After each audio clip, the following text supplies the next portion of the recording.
Reading with your kids. Hola, ni hao, konnichiwa, assalamu alaikum, shalom, mahaba, ciao, bonjour, namaste, jumbo, bienvenidos. Hey, my name is Jadley. Welcome to Reading with Your Kids. We are coming to you from the beautiful, wonderful, historical neighborhood of Reedville in the southwest corner of Boston, Massachusetts. Later in the show, we'll be coming to you from the Westbrook Outlet Mall in Westbrook, Connecticut, home of the Connecticut Book Festival. We are so honored and so very happy that you are joining us in our mission to help all families grow closer through reading. We do that by sharing fun, thoughtful, and thought-provoking conversations with fascinating people who just happen to be writing books for kids of all ages. Please be sure to tell all of your family and friends about the show. Let them know that they can hear us on the WREB AM/FM 24/7 radio network. And they can find us on the iHeartRadio app, on Spotify, Apple Podcasts, Amazon Music, Audible, Good Pods, Podcast Addict, CastBox, Player FM, Boom Play, Ghana, and wherever you find your favorite shows. Wonderful show for you today. First up, Astrid Kamalyan will be here to celebrate her wonderful children's book. And like I said, we'll be going out to the Connecticut Book Festival to have a quick conversation with Branwen O'Shea, Meira Rosenberg, and Larry Zaccaro. You've heard the whispers. You've seen it on TV. You may have even seen the movie. Now it's time to bring Dungeons and Dragons directly to you with D&D for Hire! More than just a game, D&D lets you step into the role of a hero you create and guide them on fantastical adventures with your friends. Perfect for beginners and experts alike, D&D for Hire is sure to delight and entertain your kids for weeks on end. Such a fun game. There are endless possibilities. There's so many things that you can do. It's so much fun. Our son Eli loves D&D. It's like his favorite thing to do all week. I was like 15 when I joined. I'm 21 now. There are people who are in our party, really learn to come out of their shells. Whether you're near or far, whether you're looking for a birthday party or a campaign to keep you adventuring for years to come, D&D for Hire has you covered. Learn more at dndforhire.com. That's dndforhire.com. D&D for Hire, bringing the adventure to you. D&D for Hire runs games digitally over Zoom or in person in select areas. Join us right now from high above the beautiful city of Chicago.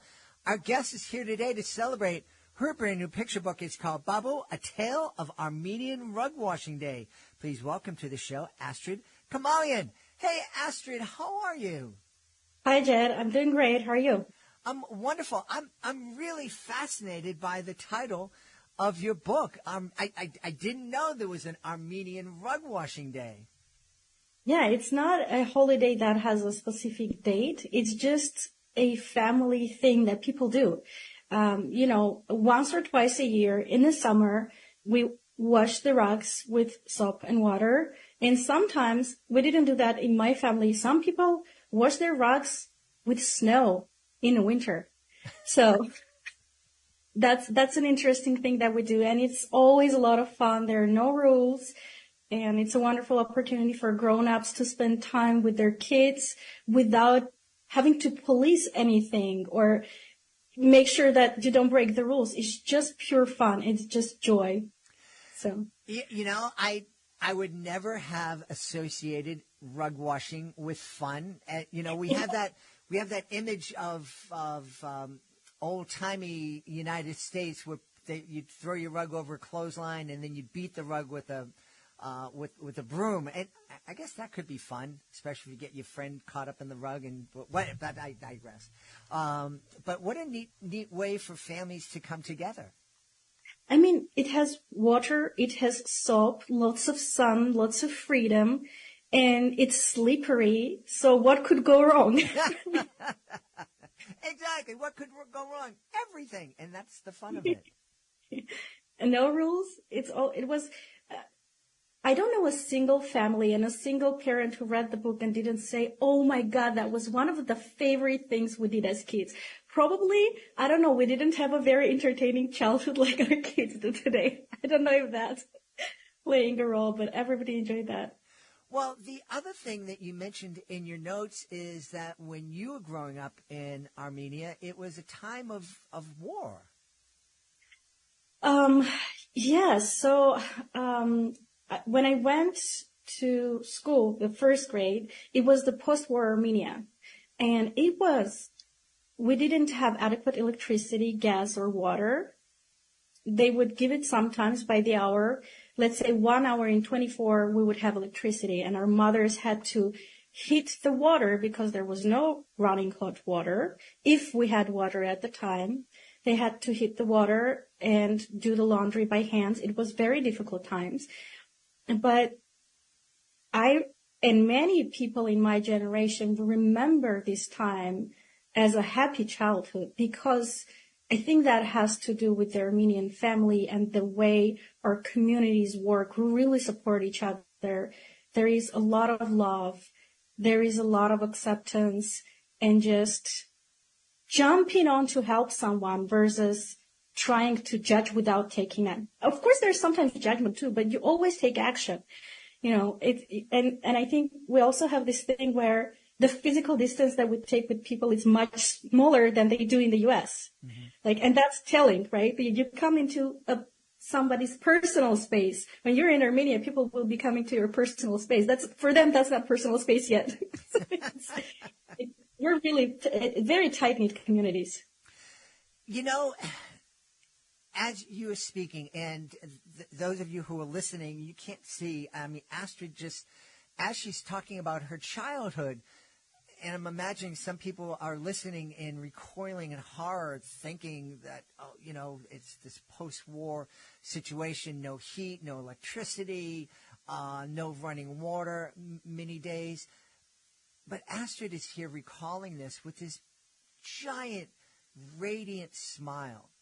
Because she's not focusing on the horror and the hardship. She's focusing on the family and the love and the community. And all I could think of as you were talking about is we're living here. Most of us listening are living in the United States or another Western country like the UK, Canada, Australia, and we have things that, Astrid, you probably didn't even dream of having when you were growing up. Certainly we didn't know it existed to even dream about it. Right.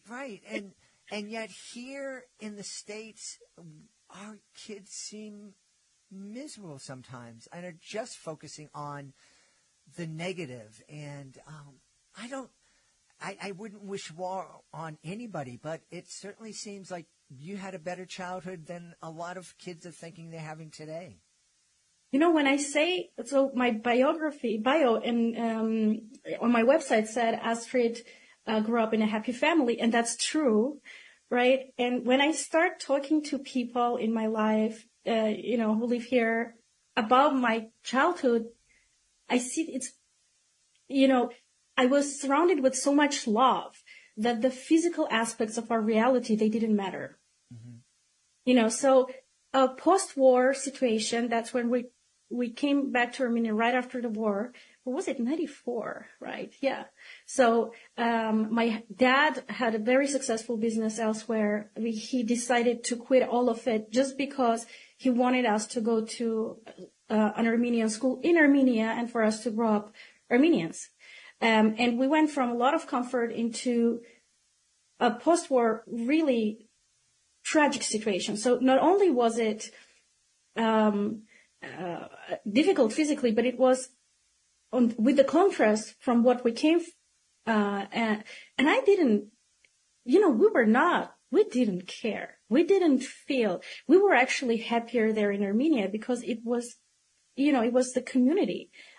And it's something that is so intangible that unless you experience it, it's very difficult to prove to someone that love, connection, care matter more than how clothed you are, what you have to eat.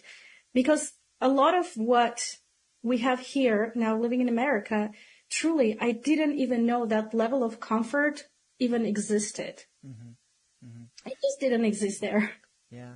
Well, I mean, I think we're starting to get it. Of course, there are not so much long-term studies, but lots of studies coming out that kids really suffered during COVID.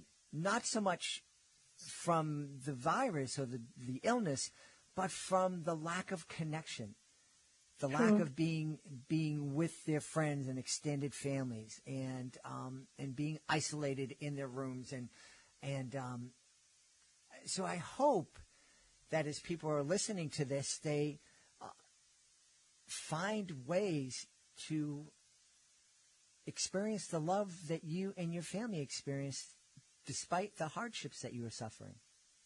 It was really above all. I keep thinking, you know how some people, they grow so much spiritually that they finally see that we're all the same and we're all connected, not, on intellectual level, but they truly feel it in their hearts. And I think if that is so true, then wouldn't it be only natural for us to want to be together? That's probably the most basic thing that makes humans different from any other creature, that we are created and we tend to want to live together in communities versus in isolation. Yeah. Well, as you were speaking of that, I'm reminded that we all came from stardust. We started together. However the universe started, it was all together, and we are part of one beautiful human family. Although now I think about it, ants are doing many animals are doing a much better job than we're doing these days.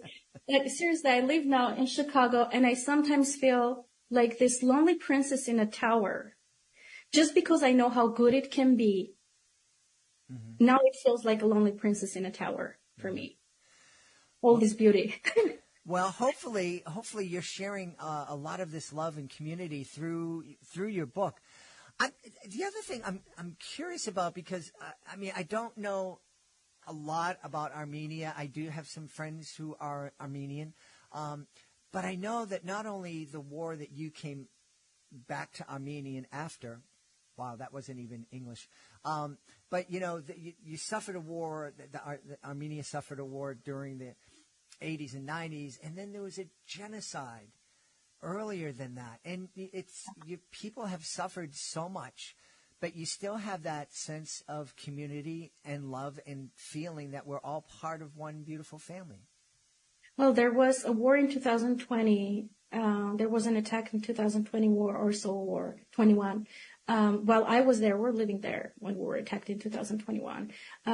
There was eventually on September 19, 2023, on the very day that the book came out, they started the last phase of ethnic cleansing, which is they attacked Artsakh, and all 120,000 Armenians of Artsakh were ethnically cleansed from our native lands, where we have lived for thousands of years.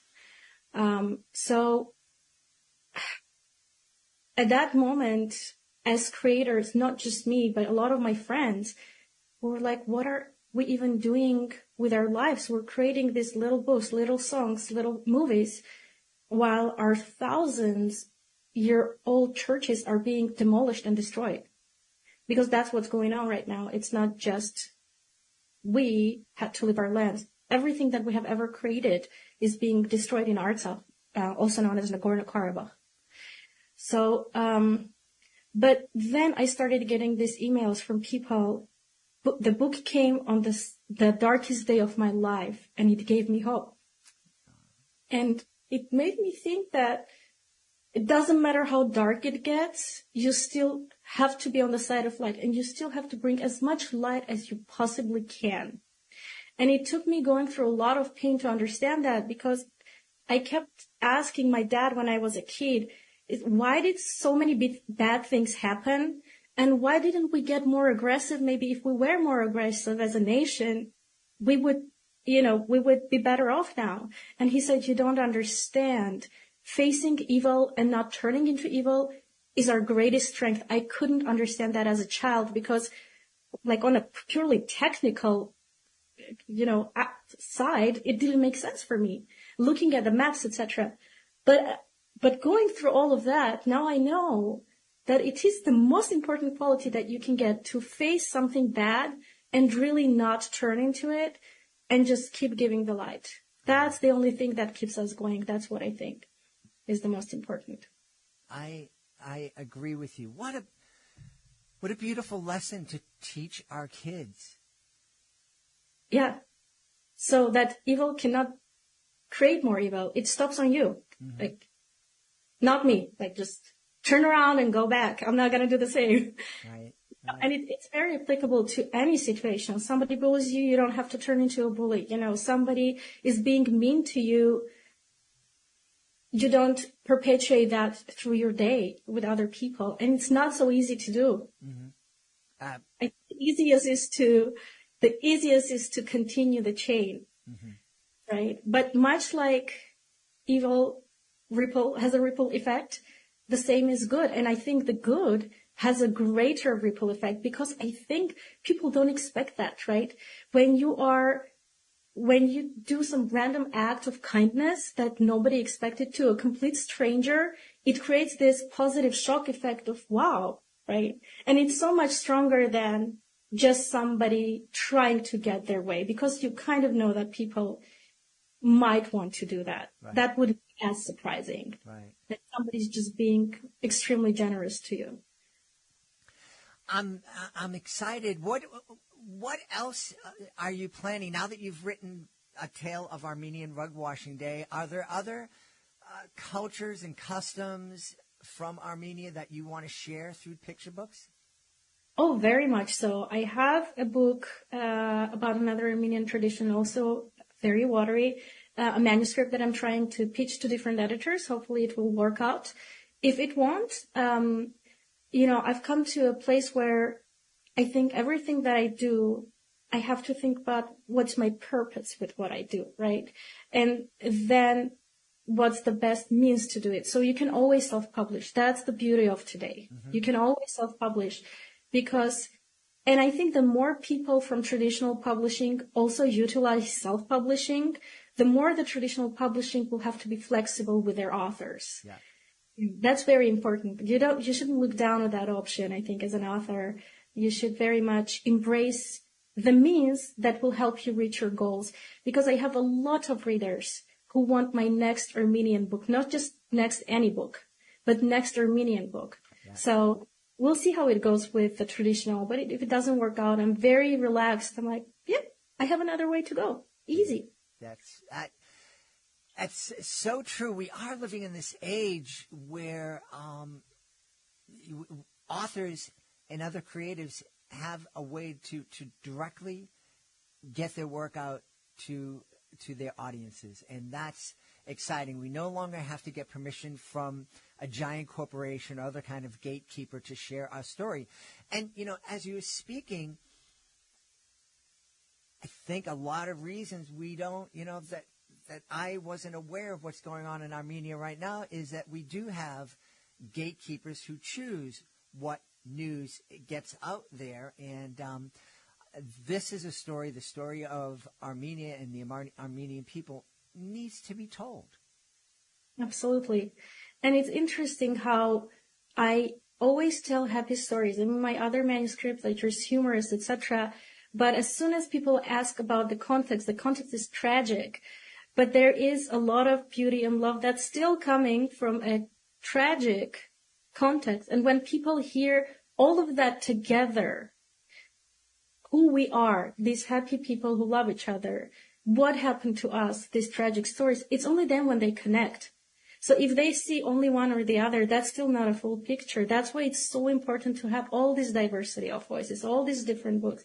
Another book that came out on Armenian topic was Leila Bukharim's Lost Words, which is about Armenian genocide, which is also traditionally published, an Armenian story of survival of hope.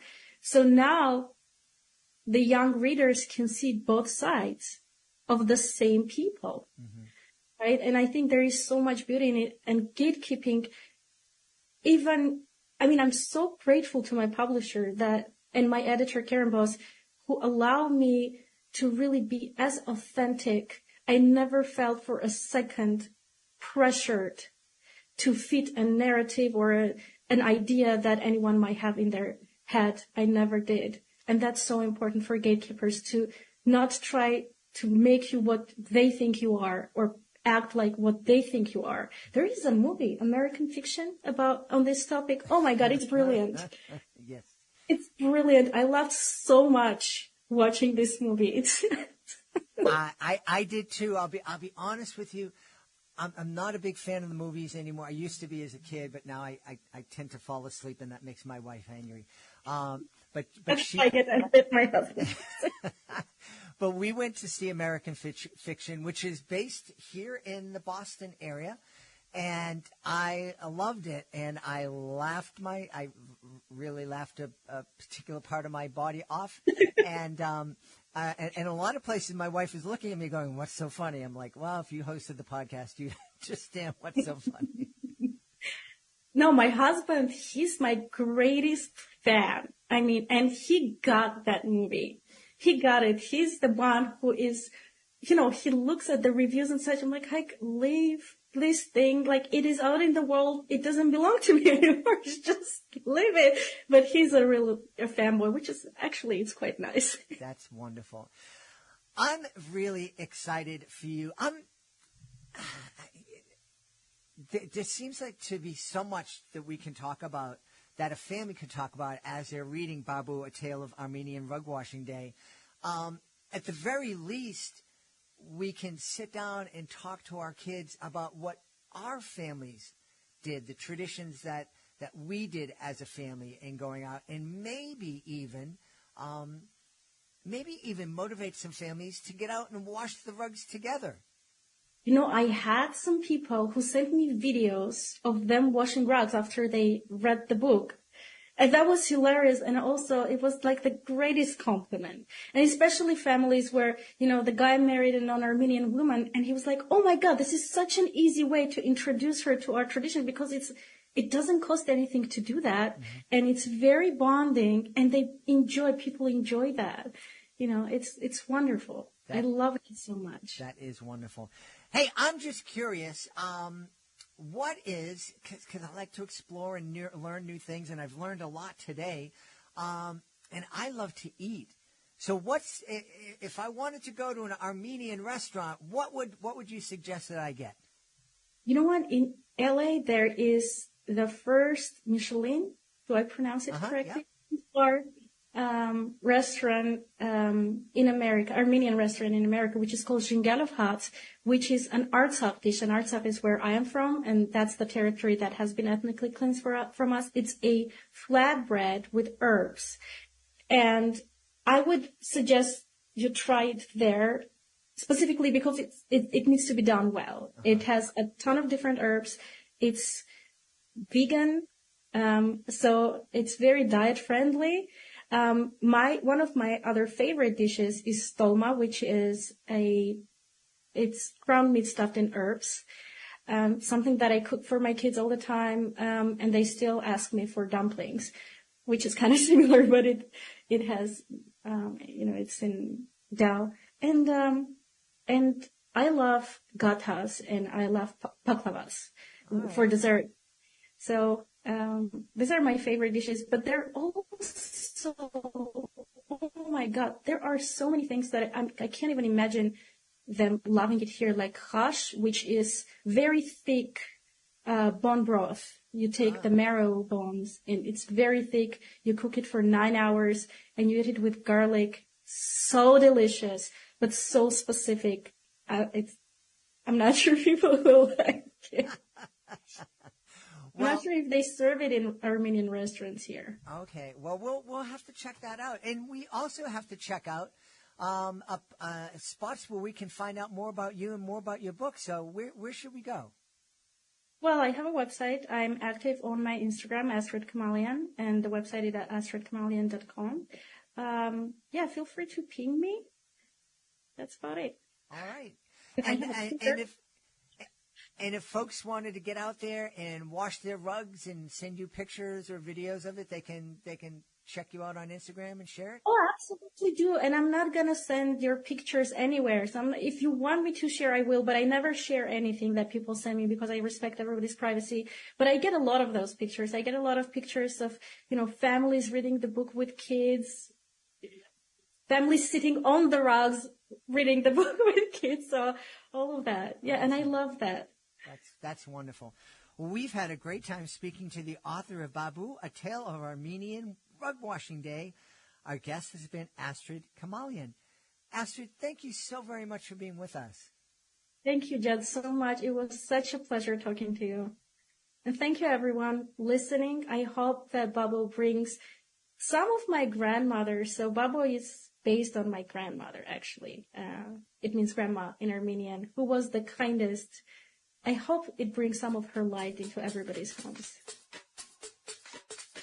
Are you looking for a creative way to bond with your kids? Let me tell you all about Drawing with Your Kids, the ultimate destination for artistic adventures. Join us as we dive into the wonderful world of children's books with renowned illustrators guiding you step by step. From beloved characters to whimsical scenes, unleash your imagination and create cherished memories together. Whether you're a seasoned artist or just picking up a pencil, there's something for everyone at Drawing with Your Kids. Please visit our website, readingwithyourkids.com, and click on the Drawing with Your Kids link at the top of the page and let the creativity flow. Drawing with Your Kids, where every stroke brings stories to life. We're here at the Westbrook Outlet Mall for the Connecticut Book Festival, and I am here with Branwen O'Shea. Hey, Branwen, how are you? I'm good. Hello. Branwen, you were telling me that you write fantasy books. It's science fiction fantasy, yes. Science fiction fantasy. What's your latest book? My latest book is The Chasm, which is the second book in the series, Finding Humanity. I'm blown away by an author's ability to create a whole universe for their science fiction and fantasy. Yeah. How does that happen for you? Does it take years, months, or does this world just appear to you? Well, I got the first book in a series of dreams, actually. And one of the characters came and told me the whole story. And then as I started to write, it was the first book I'd ever written. As I started to write, the other characters sort of showed up in my mind and introduced themselves. And then as I wrote, the world building just kind of like came out. Mm-hmm. It was very unusual process as far as I mean, from my experience.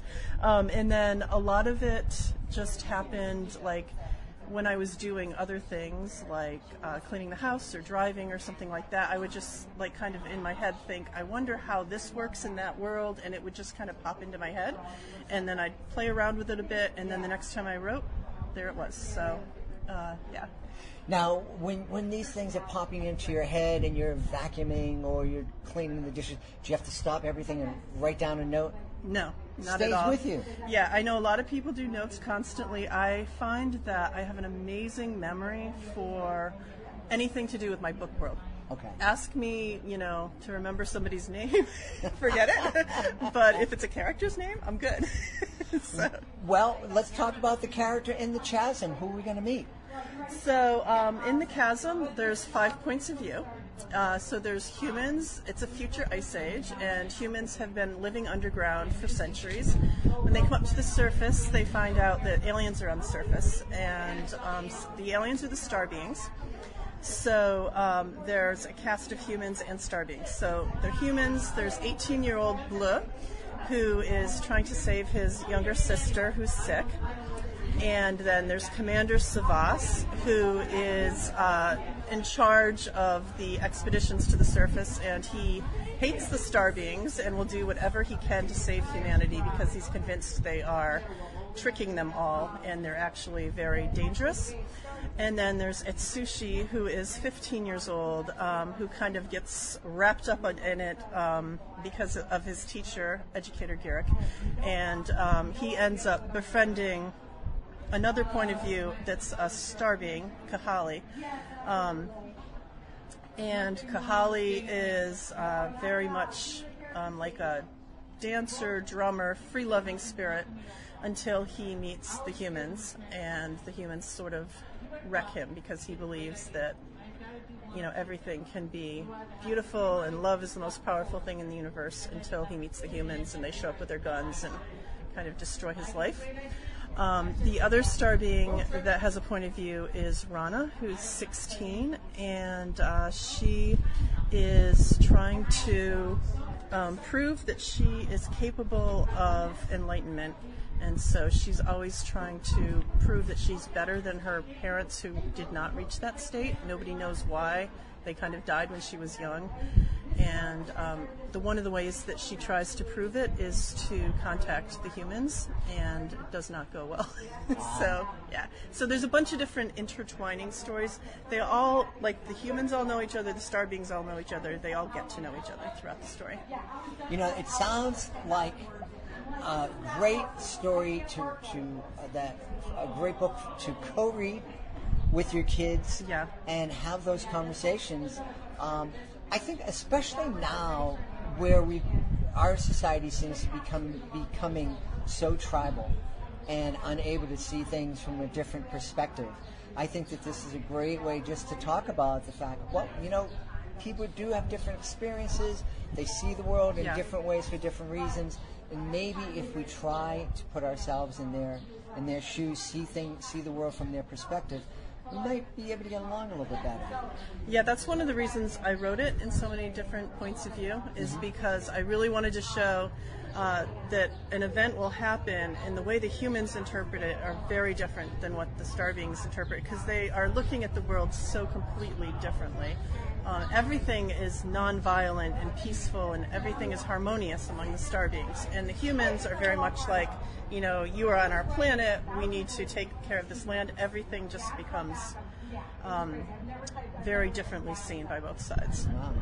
Kind of sounds like people who watch MSNBC and people who watch Fox. They don't see things in the same way. Yes, yeah. And there's also lots of, like, one of the things that I experienced when I was writing it is some of the violent stuff, I wasn't really sure because I was listening to both points of view, and I was like, I don't know what I would do in this situation. And so watching the characters handle certain situations really made me think as the author, and I think that readers have that opportunity. I would think if you were reading it with your kids, you would have the opportunity to have a really interesting discussion about some of the ideas around violence and seeing things from different points of view. Competitiveness. There's a whole lot of different things in there. It's not a preachy teaching book. It's definitely an adventure, but there's a lot of other stuff that it touches on that if you wanted to have those kind of discussions, you definitely could. Yeah. Is this a world that you'd like to live on? I would love to live in it, but I would love to live with the star beings, not the humans. I like to live with the star beings. Definitely. What is it about this age group that you love writing for? Well, I work with teens, and I'm a therapist in my day job. And the idea for this book came to me in a dream, like I said, but I had been searching for a way to help teens with the whole idea that the future seems so dark. Between the environment, between everyone's fighting, there's all these wars, and can humanity really get its act together? And so this series was my way of sort of saying, yes, there is a way, and it needs to be realistic, so I could not wrap it up in one book. It had to be a long series because it's an attempt to see whether or not, I don't want to give spoilers, but it's an attempt to see whether or not humans can kind of get their act together when they're given a choice of, like, you need to get your act together, or, you can't be running around free on the planet, sort of thing. And so, yeah, it explores that. And well, where can we go to find out more about The Calling and The Chasm and find out more about Branwen O'Shea? So I have a website, which is BranwenO'Shea.com, and my name is BranWen, last name OSHEA.com. But you can also find me on Twitter or Facebook or Mastodon. I'm there every day, and I'm very happy to hear from readers, and I love if people message me with questions or comments or their favorite characters or whatever. I'm very open to that sort of thing. So. Awesome. Well, thank you for being on Reading with Your Kids. Thank you. It's been an honor. Hey there, families! Are you looking for an exciting way to bond and learn together? Look no further than our STEM is Family Fun video series. Join us as we explore the fascinating world of STEM through hands-on activities right in your own home. Our series features lessons from experts at renowned institutions like the San Diego Children's Discovery Museum, the National Children's Museum in Washington, D.C., and Children's Museum Houston. From making homemade rainbow bridges to creating an oboe out of a straw, there's something for everyone in the family to enjoy. So grab your lab coats and get ready for an adventure. Go to readingwithyourkids.com and click on the STEM is Family Fun link at the top of the page and let the learning and laughter begin. STEM is family fun, where learning and bonding go hand in hand. Hey, we are at the Westbrook Outlet Mall in Westbrook, Connecticut for a fantastic book event. And I'm here with one of the authors, Meira Rosenberg. And hey, how are you? I'm great. How are you? Wonderful. What a beautiful day, isn't it? I was thinking we're so lucky to have this weather. I mean, it's warm but not hot. It's breezy. It's great for a book fair. Yeah. Now, you write middle grade novels, correct? I do. My second middle grade novel just came out in February. It's called 28 Days of Neon. My first middle grade novel is called Indiana Bamboo, and it came out 7 years ago, both with small publishers. But my first middle grade novel is really for 8 to 12-year-olds. Mm-hmm. Adults like it because there's humor in it, not a laugh a minute, but humor. 28 Days of Neon, as I was writing it, I thought it was also for 8 to 12-year-olds, and then I thought maybe 9 to 12-year-olds. My publisher wrote 10 and up, which is about right. Mm-hmm. I think 10, 11, and 12-year-olds, and it turns out that it resonates a lot with adults as well. Tell us the story. So Neon is a 12-year-old girl who is walking past her parents' bedroom door with her dog Rainbow behind her one morning, just before school. She's about to get ready for school, and she overhears them talking. And she stops because she hears little things, and she hears, 28 days and different things. She gets back to her room, and she realizes that what she's heard is that her parents have said that she has 28 days to live. And so Neon is a very popular girl. She recognizes that she's not the meanest girl, but she's not the nicest girl, and she decides that she has to get a miracle. So she figures she's not going to just get a miracle because she's not number one on the nice person list. So she decides that she has to do good deeds. It comes to her that she'll do good deeds to get a miracle, and that's what it's about. And so there's a lot of humor in this too, believe it or not, but yes.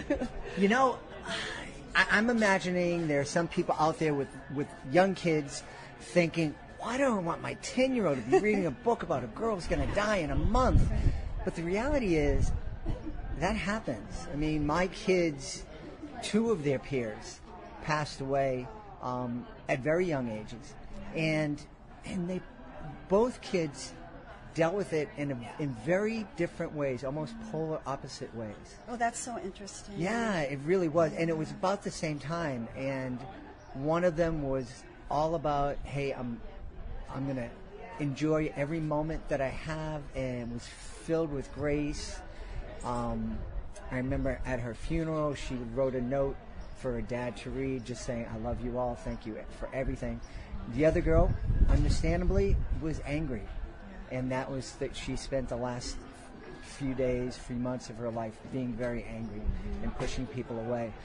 And thankfully, I've never been in that situation, so I'm not judging at all. Yeah. But, I had to help my kids go through those moments. And I'm imagining reading a book like 28 Days of Neon is a great way to start conversations about life, about friendship, and how valuable it can be. You just hit on 2 of the big themes, I think, that are in this book. Because one, obviously, is the theme of death. Death and dying, and I won't tell you whether Neon dies or not, but it is a big theme in this book, and it is a good opportunity for parents to talk about that with their kids. And I just will say just quickly that I remember we have 3 children, and I remember just how awful I felt when I was going to have to talk to them about death. Just the fact that it exists. When they're little kids, you don't want them to hear or even know. You want their lives to be so perfect and wonderful. But of course, they're going to live real lives, and we're all going to die. So that is one big theme, is death and dying. Another in this book is friendship, because one of the things that happens as Neon is doing good deeds is she becomes friends with a boy named Weird Bobby. That's not his real name. His real name is Bobby. She calls him in her mind Weird Bobby, and he knows he is an autistic person who becomes very important in the book. And in the process of that happening, she has a group. There are 4 friends, are all the cheerleaders in her grade, and she has difficulties with her friends. So another theme in this book is friendship and what happens when friendships become difficult. And it's a good thing for parents, to be able to talk about with their children. Yep. And, and you know how that goes. I mean, kids are in middle school and friendships shift, and sometimes kids stay best friends with their friend for life. Sometimes they break apart, and it's very painful. And how to deal with that. And is it just plain meanness on one person's part, or are they really drifting apart? Yeah. And kids don't always know how to handle that. So that's another big theme in the book. And of course, with Weird Bobby, he is an autistic person. There are other special ed kids who play a smaller role, but there's room also a lot of room to talk about, people who are different for various reasons, and how you should that you should reach out to them, and that it enriches our lives to be friends with all kinds of different people, and their lives too, I hope, Absolutely, right? yeah. So that's one of there are many themes in this book, but those are a few. So for parents and kids to talk about, I think. And that's one of the great things about books as kids get older. They can handle more things, and you can, as you're co-reading, hopefully you pick up 2 copies of 28 Days of Neon. Yes, yours and your child. Right. And then as you said. Perfect. Exactly. And then you talk about it on the way. Instead of putting on some pop music, which is fun once in a while, have a conversation about this book, about these different topics. It's a really powerful way. You shared with me a picture of your husband reading with 2 of your kids when they were very young. That's why I started the podcast, to just let parents know that time that we spend 20 minutes a day reading with your kids, I had no idea all the benefits, that kids become more empathetic, that they get a chance to kind of live out life's challenges in safe ways. They end up making more money when they get a job. But for me, it was the bonding and the relationship. My beautiful wife and I have great relationship with our adult children. And those relationships were built on a foundation of reading. How old are your children now? 28 and 30. Oh, okay. And ours are 29, almost 30, 31, almost 32, and 33. So pretty close in ages. Yeah. Oh, yeah. It's, it's also, it's so cozy when you're reading with your children. And my parents read to me. My dad read to me long after, a lot of times people stop reading to their children when their children can read. And I think it's wonderful if you will keep reading to your children. Absolutely. For a lot of reasons, right? I mean, you can read things that are more advanced than they can read once they start reading, and you keep that bonding that you're talking about, those cozy moments. I'll tell you one funny thing. That my father, we read his favorite book, I think, children's book was Madeline, and we read it again, all the Madeline books, we read them again and again and again. But as I got older, he read all the Dr. Dolittle books to me, and I loved animals, so that was great. But he loved Dickens, and he read Dickens as I was, a little bit older. But then, when I was old enough to read it myself, he always used to leave the Pickwick Papers on my bed, hoping that I would pick it up. And I realized as I was coming to talk to you today, I still haven't read it. So I've got to read the Pickwick Papers. But but he loved, reading to me, and my mom did too. But he was, until I was in kindergarten, when she was a teacher, and she went back to work then. He was at work, and so he loved that special time, you know. And awesome. It's such a great thing. So, Well, that's wonderful. And so should I don't know if we have more time or if it's almost time, but one more thing I could tell you, another theme in 28 Days of Neon, which is about the inner life of children. Because she hears this, Neon, and she, hears that she's dying, and she doesn't ask her parents about it. And in the book, she makes it pretty clear at various points why she's not asking. And one reason is because it'll feel real if she asks and if they say yes, because she every now and then has a little doubt that it's true, but then something reaffirms that it's true, and But one of the things is, some kids tell their parents every single thing that happened through the day. And I think every thought they have, if it comes to them, they just share it all. Other kids might not tell much at all, and other kids are sort of in between. They're having these very rich inner lives, and They have worries, they have dreams, they have joys, but they're not necessarily sharing them. And sometimes it's because they don't want to burden their parents, because they're actually maybe worried about their parents, sometimes for no good reason. I mean, sometimes the parents are perfectly fine, but the kid's just a worrier. That I worried a lot, so but other times it's just there are things to worry about. And I think when kids are really young, their days are so long that by the time they go to bed, they don't ever remember the important thing that they needed to tell you, because they've had this huge day in between, of everything that little kids get to do. And the way their days, they say, the time feels longer to children. Yeah. And so they just don't even remember. So I think one of the things, too, is for parents to have the opportunity and try to remember to try to pry whatever you can of their inner lives out of them. Not private things. Kids don't have to tell us everything. And certainly if there's something to worry about, that's different. You really need to talk then. But just to try to get to know them as much as you can, what their thoughts are and, all of that. Because I kept thinking, come on, Neon, ask them, tell them, but no. Yeah.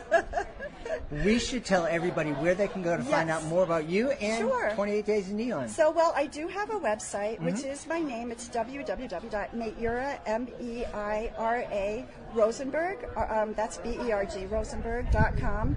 And I'm also on Facebook, and I'm on Instagram. Wonderful. So and then my publisher is called All Things That Matter Press, so you can find me there, too. Awesome. Well, thank you for being with us. us. Oh, thank you. This was so much fun. Before we invite our guest into the studio, I would love to invite you to visit a very special website. It's clownswithoutborders.org. Clownswithoutborders.org. This is a group that I absolutely adore. I am part of Clowns Without Borders, and I had the honor of being part of the 2023 tour of El Salvador. I had so much fun joining with artists from all over the world to bring a smile to people who really needed it and really appreciated it too. And we would love for you to join us as a monthly Joy Maker. The Joy Makers, they're a family of people just like you who love to laugh and make other people feel good. So please take a moment and visit clownswithoutborders.org and consider joining me as a Joy Maker. We are back here at the Connecticut Book Festival. It's a beautiful day here at the Westbrook Outlet Mall. Our guest right now is Larry Zuccaro. Hey, Larry, how are you? I'm great, Jed. How are you? I'm wonderful. I'm having a great day, and I understand one of your books is going to take us back to Boston. It is going to take us back to Boston, but not to the big climax. Okay. The name of the book, it's a romantic comedy called Chandler's List. It's about a 40-ish couple who's burned out from real-life things like debt and raising kids and both working full-time, and they're falling out of love. But they go on a romantic adventure to rekindle their love and passion.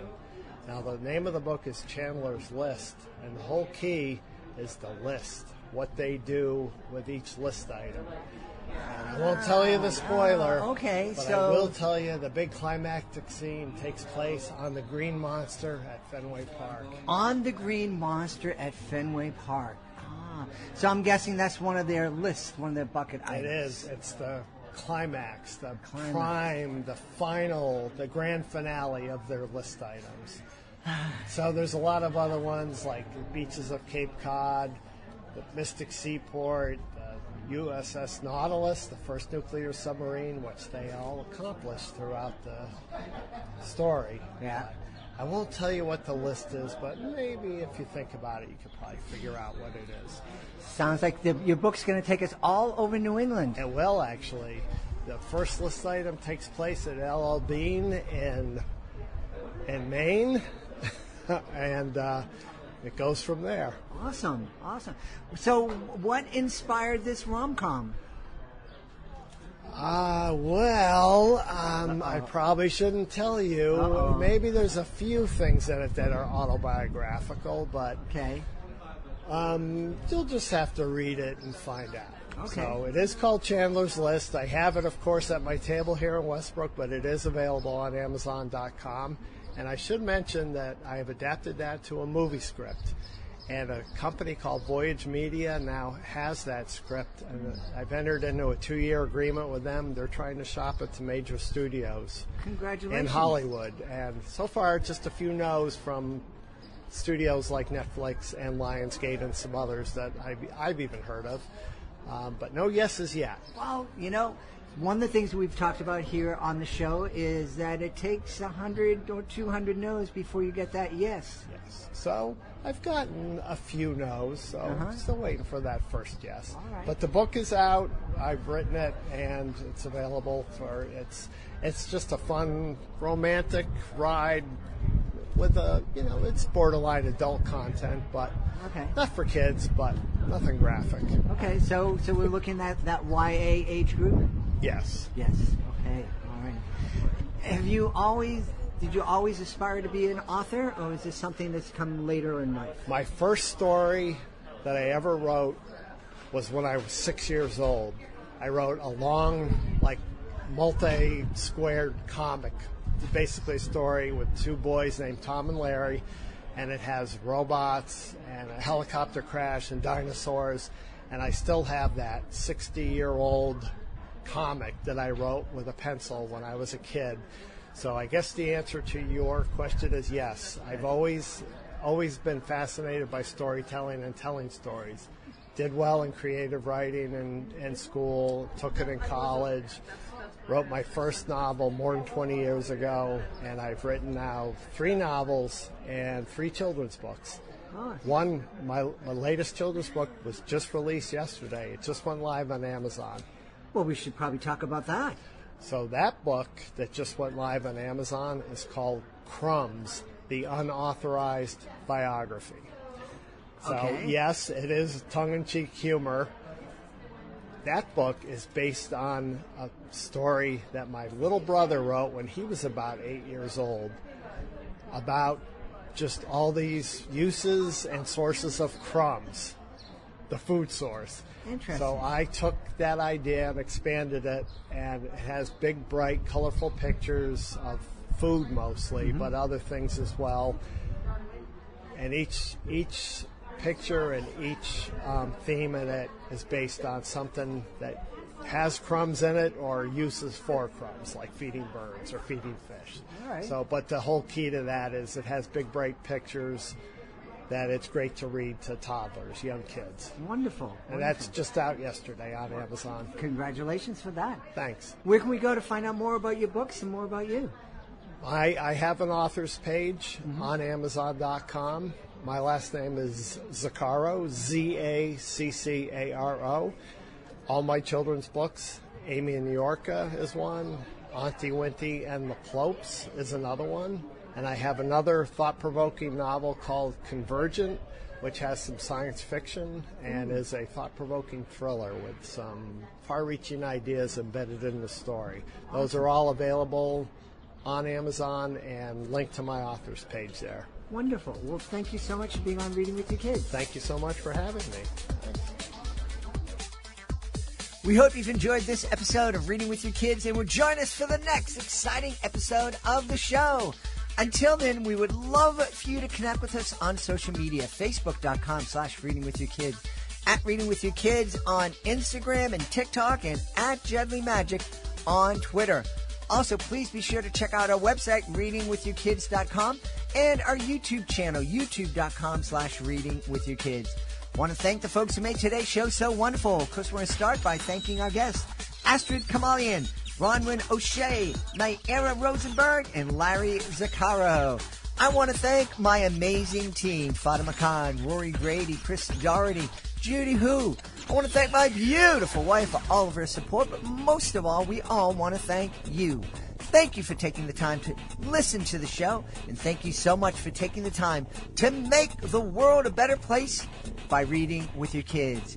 I'll be looking for you on the next episode of Reading with Your Kids.